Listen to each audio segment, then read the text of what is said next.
এই পৃথিবীতে নামাজ না পড়ার সবচেয়ে বড় শাস্তি কি জানেন? নামাজ না পড়া।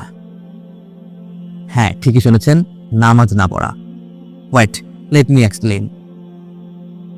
নামাজ না পড়ার অনেক শাস্তি হতে পারে, জাহান্নাম, কবরের আযাব, অনেক কিছু হতে পারে। বাট এই দুনিয়াতে, এই পৃথিবীতে নামাজ না পড়ার সবচেয়ে বড় শাস্তি হলো নামাজ পড়তে না পারা বা নামাজের গুরুত্ব না বোঝা। ওয়েট, এটা বোঝাতে আমরা বুঝতে হবে যে নামাজ আসলে মানুষ কেন ছাড়ে।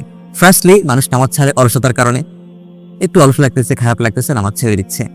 সেকেন্ডলি, মানুষ কিছুদিন পর বিভিন্ন কাজের অজুহাতে, বিভিন্ন ব্যস্ততার অজুহাতে এক্সকিউজ দিয়ে দিয়ে নামাজ ছেড়ে দেয়।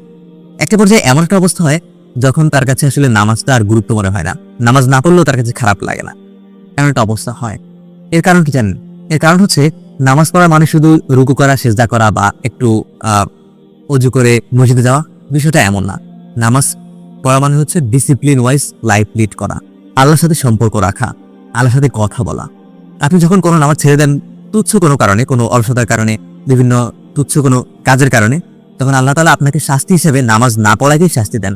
অর্থাৎ আপনি তখন আর নামাজ পড়তে পারেন না, আপনার কাছে নামাজ পড়ার যে গুরুত্ব সেটা আর থাকে না। এই কারণে অনেকেই দেখবেন যে নামাজ না পড়ে বেশ হ্যাপিলি লাইফ লিড করতেছে, তার কাছে মনে হচ্ছে ও আমি তো ভালোই চলতেছি নামাজ না পড়ি। বাট এটা যে তার জন্য শাস্তি সেটাই বুঝতেছে না, কারণ সে আল্লাহ থেকে অনেক দূরে সরে যায়।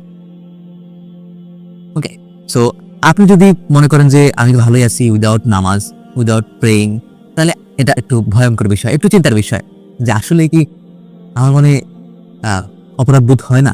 যদি হয়ে থাকে, আপনি যদি এতক্ষণ কথা শোনার পর মনে হয় যে আসলে তো নামাজটা আমি পড়ি না, হয়তো খুব খারাপ বিষয়, অপরাধ বোধ যদি হয়, একটু হয়ে থাকে, তাহলে আপনি এখনো জীবিত আছেন, আপনার মধ্যে এখনো ঈমান আছে খানিকটা হলেও।